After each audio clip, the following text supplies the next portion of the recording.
Bonjour tout le monde, je voudrais faire une petite vidéo rapide à l'intention de mes amis de l'UPR qui doivent être quand même tous pas mal dépités à l'issue de la soirée électorale d'hier soir, puisque encore une fois ça nous donne un résultat quand même qui est très moyen.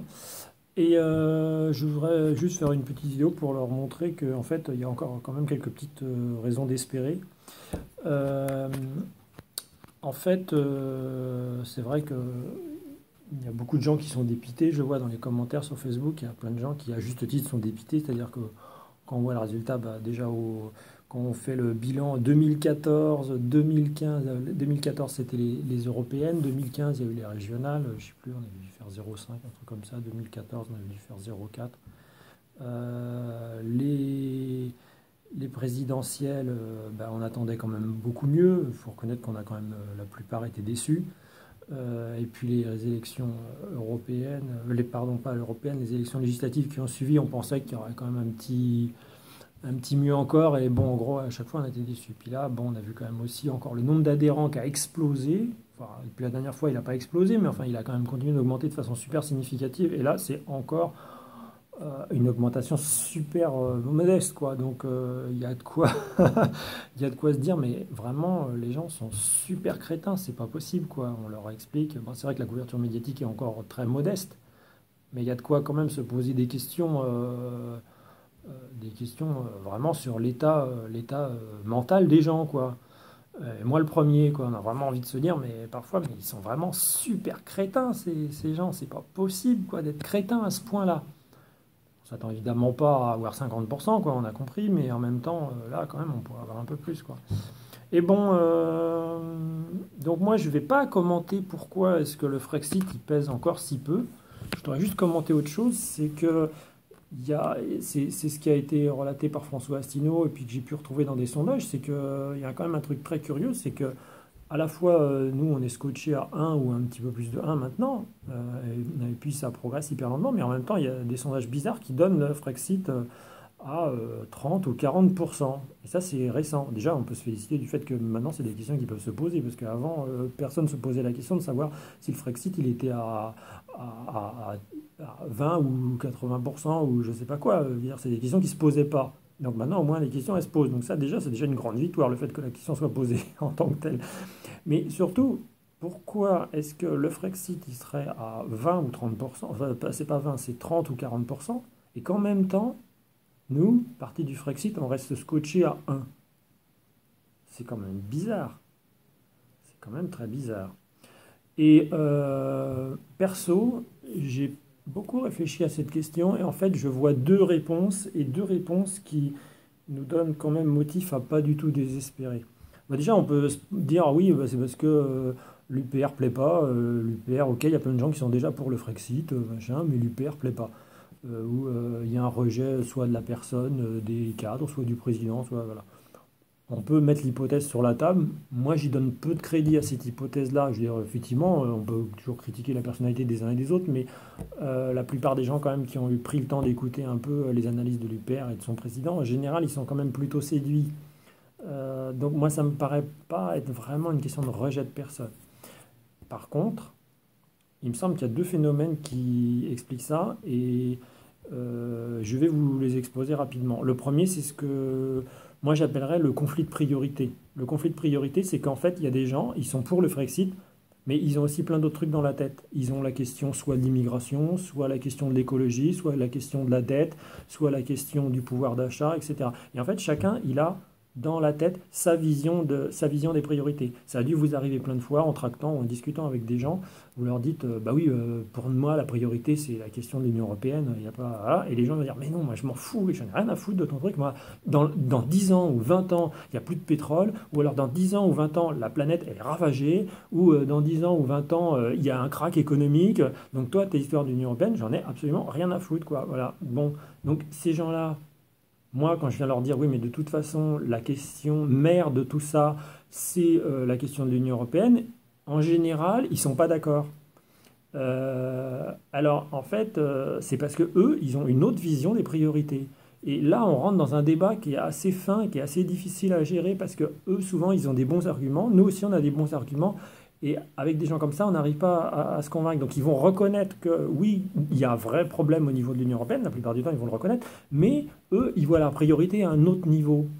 Donc du coup, si vous avez fait cette espèce de conflit de priorité, c'est des gens, ils vont voter pour d'autres partis, mais ça ne veut pas dire que si un jour on leur pose la question claire, isolée sur le Frexit, ils ne vont pas dire Frexit. C'est ça qui va se passer.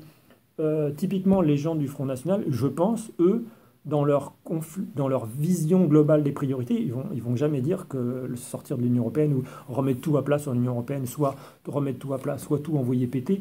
On ne peut pas dire que ce n'est pas dans leur, dans leur schéma. Seulement, dans leur priorité, c'est d'abord l'immigration. Voilà. Pareil pour des gens qui vont être plus écolos, certains, même s'il y en a sans doute à mon avis beaucoup moins, ils vont pas dire que c'est que certains vont pas dire, ils vont reconnaître parmi les écolos qu'il y a un gros problème au niveau de l'Union européenne. À mon avis, ils sont minoritaires, mais certains vont le reconnaître. Mais de toute façon, ils mettront toujours la question de l'écologie au premier plan. Pareil pour des gens qui viennent plutôt de la gauche, ils mettront toujours la question du pouvoir d'achat au premier plan. Et même s'ils ont compris que ça vient de l'Union européenne, et qu'il y a des choses qui viennent de l'Union européenne, et bien, ils remettront quand même toujours la question du pouvoir d'achat au premier plan, et ils auront toujours l'impression que c'est mieux représenté par leur famille à eux.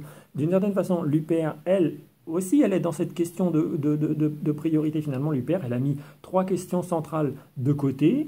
Elle a dit, voilà, la question de l'immigration, c'est important, la question de l'énergie, c'est important, la question de la dette publique, c'est important, et la question de l'Union européenne, c'est important. Tout ça, c'est important. Seulement, la priorité des priorités, moi, UPR, je considère que c'est l'Union européenne. Et le reste, je décide de le mettre de côté. D'autres, finalement, se recoupent complètement au niveau des schémas, mais ils n'ont pas la même priorité. Donc, on tourne un peu en rond avec ces gens-là.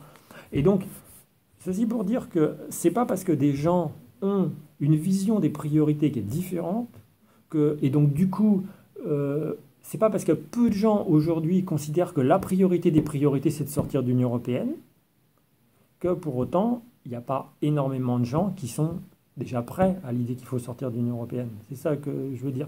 Donc en fait, l'idée, elle est là, elle est sur la table, et l'UPR, même si ça ne se retrouve pas dans les sondages, l'UPR conforte les gens du front de gauche qui veulent sortir de l'Union européenne ou qui considèrent qu'il y a un gros problème avec l'Union européenne. L'UPR conforte les gens de droite qui considèrent qu'il y a un gros problème avec l'Union européenne. L'UPR fait un travail, à mon avis, de fond remarquable, énorme, dément, et qui ne se voit pas tellement pour l'instant. Et donc, je pense qu'il faut s'en réjouir et avoir confiance que ça diffuse. Et si un jour il y avait un référendum, je pense que du coup les questions de conflit de priorité ne se posent plus, puisque le référendum il va être posé sur une question. Il va être posé. Si, je vais prendre le truc autrement. Si par exemple moi demain on me disait on va faire un référendum sur le fait qu'on va exiger qu'il y ait l'interdiction du glyphosate, ou je sais pas, un truc qui est en rapport avec l'écologie, moi j'ai beaucoup considéré en tant que militant UPR que la priorité ça reste la sortie de l'Union européenne, et je ne vais pas m'empêcher de dire quelque chose sur l'écologie qui va dans le sens des écologistes. Voilà. Et donc c'est pareil pour ceux qui sont écologistes ou ceux qui sont FN ou je sais pas quoi, le jour où on leur pose une question sur sur le Frexit, ils vont pas s'empêcher de dire Frexit si eux dans leur fort intérieur il faut absolument faire Frexit. Voilà, donc pour moi c'est ça cette histoire de conflit de priorité c'est hyper important, et c'est ça qui comment dire, c'est un des points qui trouble le fait que l'idée du Frexit, elle progresse sans que ça se voit. On n'a pas réussi juste à leur montrer que c'est la priorité des priorités, mais au moins, on réussit à leur montrer que c'est vraiment très important. Et ça, c'est le travail du UPR et du président qui, à mon avis, est assez remarquable sur ce plan-là. Ensuite, il y a un deuxième truc juste que je veux ajouter, et ça, vous avez dû tous le voir, soit quand vous tractez, soit quand vous passez parler avec votre famille, c'est que, qu'on le veuille ou non, l'être humain, c'est un être super affectif. Voilà. Il est habité énormément de pathos. C'est un être avant tout affectif. Voilà. C'est-à-dire qu'il y a des moments où on touche son raisonnement, mais en fait, c'est très rare. Et la plupart des opinions politiques, en fait, on croit que c'est des opinions, comment dire, rationnelles. La plupart des gens qui les expriment se croient rationnels quand ils les expriment. Souvent, ils vont être rationnels quand ils font une formule de maths, ou quand ils exécutent une formule de maths, ou quand ils font un programme informatique, ou quand ils sont en train de, je ne sais pas, travailler sur leur tableau financier ou sous Excel, etc. Là, ils vont être dans le rationnel pur, on est bien d'accord. Sauf que quand ils vont parler de politique, en fait, ils vont utiliser des termes pseudo-rationnels, mais tout n'est que, en général, et je ne me exclus pas spécialement du lot, tout n'est que de l'habillage de choses affectives qui sont en dessous. Et ça, vous avez dû le remarquer. Moi, par exemple, Ça m'est arrivé de parler avec des gens en tractant, avec des gens de gauche, des gens de droite. Certains vont dire bah oui, je suis d'accord avec ce que vous dites. Mais je suis complètement d'accord avec ce que vous dites. Alors là, on se dit tiens, c'est bizarre, là, on n'entend pas, on trouve pas tant que ça des gens qui sont d'accord avec ce qu'on dit. Donc on dit ah bah c'est bien alors. Et là, vous êtes d'accord aussi que de toute façon, il y a un problème avec l'Union européenne. Ah bah oui, oui. Et puis vous êtes d'accord aussi qu'il faudrait en fait sortir de l'Union européenne, c'est la solution. Ah bah oui, oui. Ah bon, alors là, on se dit oh là là. Bon, bah, je suis tombé sur une perle, il n'y en a pas beaucoup des comme ça. Super. Et puis en fait, là, on pose la question qui tue, bah alors vous allez voter pour nous. Et puis là, la personne, elle dit, ah ben non, non, moi j'ai toujours voté à gauche. Ah non, non mais moi je peux pas. Voilà. Et donc en fait, ou alors j'ai toujours voté à droite. Voilà. Moi dans ma famille, on est de droite. Voilà. Moi dans ma famille, on est de gauche. Voilà. Et c'est une conviction profonde. Et là, oui, mais attendez, si on raisonne tout le temps comme ça, à un moment donné, il faut accepter de plaquer votre famille. Et puis, si vous avez compris tout ce que je suis en train de vous dire, il faut quand même accepter de plaquer votre famille. Et non, non, non, non, la personne, elle va pas vouloir changer d'avis. Alors dans ces cas-là, ben en fait, il n'y a pas grand-chose à faire. C'est là qu'on voit qu'en fait, la personne, elle est attachée à quelque chose de façon quasiment atavique et que c'est un peu particulier, mais en fait, le fait de ne pas, le fait, comment dire, le fait d'être attaché comme ça à une, je ne sais pas comment expliquer ça, à t'attacher quasiment à sa famille, c'est attaché à sa famille politique, mais c'est quasiment attaché à sa famille, parce que souvent quand les gens ils sont dans une famille politique, c'est parce qu'en fait avant, ils avaient, comment dire, ils avaient déjà, de par leurs parents qui votaient systématiquement à droite ou qui votaient systématiquement à gauche, ils ont toute une éducation, toute une culture, et s'il fallait qu'ils votent pour autre chose que ce pourquoi leurs parents ont toujours voté, c'est comme s'ils n'aimaient plus leurs parents. Voilà. Ça paraît très con ce que je dis, mais pourtant c'est exactement ça. Il y a des dizaines, des millions de personnes qui votent comme ça. Quand ils votent, c'est parce comment dire, ils voient que les partis auxquels ils adhèrent, ils sont limités, qu'ils disent des conneries, que ça va pas loin, etc. Mais de façon atavique, quasiment, ils vont voter pour leur parti. Et ça ne veut pas dire que dans leur tête, il n'y a rien qui peut rentrer encore. Il y a des nouvelles idées qui peuvent rentrer. Mais quand il va s'agir de mettre un bulletin dans l'urne, ils vont quand même revenir sur leur parti. Et donc, du coup, il y a certains qui vont finir par comprendre dans ces partis, qu'ils soient de gauche, qu'ils soient de droite, qu'ils soient du centre, qu'ils soient d'ailleurs, ils vont finir par comprendre que, bah oui, le Frexit, c'est en effet, c'est absolument indispensable. Mais ils ne sont pas prêts à quitter leur famille politique pour que le Frexit, l'idée du Frexit, soit défendue. Non, ils vont rester dans leur famille politique et puis ils vont essayer de faire en sorte que leur famille politique, elle continue de défendre l'idée elle s'approprie l'idée du Frexit et que ça soit elle qui gagne finalement. Les gens du Front de gauche, ils sont comme ça. Les gens du FN, ils sont comme ça. Ils se disent, oui, bah, c'est bien ce que dit Asselineau, mais bon, ouais, très bien, très bien. Mais nous, on va essayer de gagner. Ça nous conforte dans nos avis. D'ailleurs, ça se voit parce qu'ils ont souvent beaucoup de respect, ce qui n'était pas le cas avant. Ils ont beaucoup de respect pour nos idées. Quand j'ai tracté ces derniers temps, j'ai pu voir ça, qu'en effet, ils ont de plus en plus de respect pour nos idées. Ils sont pratiquement plus du tout d'hostilité. Mais bah non, nous, on veut aller plus loin. Enfin, il y a des cas différents. Je pense qu'il y a des cas différents. Moi, le peu que j'ai vu, en effet, ils étaient quand même plutôt de moins en moins hostiles. Mais ils veulent faire gagner leur camp. Voilà. Ils ne sont pas prêts à plaquer leur camp. Et ça, c'est des raisons pour moi affectives. Et ça, on pourra faire tout ce qu'on veut. L'être humain, il est foutu comme ça. L'être humain, il aime son papa et sa maman. On va rien changer au fait qu'il aime son papa et sa maman. On ne peut pas l'empêcher d'aimer son papa et sa maman. Ça serait criminel d'ailleurs. Mais on peut, hélas, ça va être très dur, je pense, de l'empêcher par son vote, qui, comme je dis, est un truc totalement affectif, de dire j'aime mon papa et ma maman par le vote. Ça va être très difficile. De dire waouh, je plaque ma papa et maman pour aller dans une direction qui n'est pas la mienne et qui fait que mon papa et ma maman là-haut, ou mon papa et ma maman, je sais pas où, ici ou là, je sais pas, ça dépend si c'est encore vivant ou pas, mais peu importe, dans les deux cas, enfin, à la limite c'est peut-être encore pire s'ils sont morts, mais dans les deux cas, ils vont se poser des sérieuses questions, quoi. Si vraiment ils ont le droit de plaquer papa et maman, quoi. Voilà. Bon, donc du coup, moi, je pense que ces deux leviers, je suis désolé de faire de la psycho à deux balles et d'en arriver à faire ça, mais moi, c'est deux trucs qui me sautent aux yeux en discutant avec les gens, c'est deux choses qui me sautent aux yeux, qui me paraissent surpuissants. Donc cette question affective, la question affective du vote et d'attachement à sa famille, évidemment, et surtout à sa famille politique, qui est un truc d'une force inouïe, et deuxièmement, cette histoire de conflit de priorité. Et ces deux trucs-là, mis bout à bout, font que, oui, la question du Frexit est posable et progresse à grands pas et est déjà autour de 30 et 40%. Et en même temps, nous, on est dans un espèce d'effet d'optique bizarre puisque nous, on plafonne à 1%. Et donc, pour moi, il ne faut pas forcément s'inquiéter trop Il faut continuer d'avancer, mais il ne faut pas se désespérer.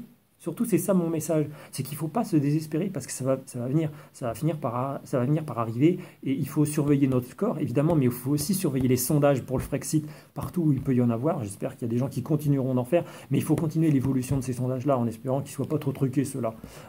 Parce que c'est ça qui nous donne des baromètres. À la limite, peut-être qu'il faudrait même qu'on arrive à en faire par nous-mêmes, je ne sais pas, c'est une suggestion.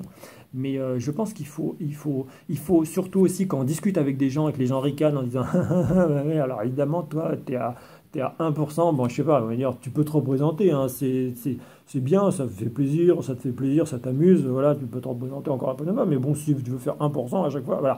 Là, faut pas les laisser dire ça, faut leur dire au contraire, non, non, non, le Frexit, nous, on se fait peut-être pris une branlée, on est qu'à 1%, mais n'empêche que l'idée du Frexit, elle n'est pas à 1%, elle est à 30 ou 40%, et que ça t'emmerde ou pas, elle est à 30 ou 40%.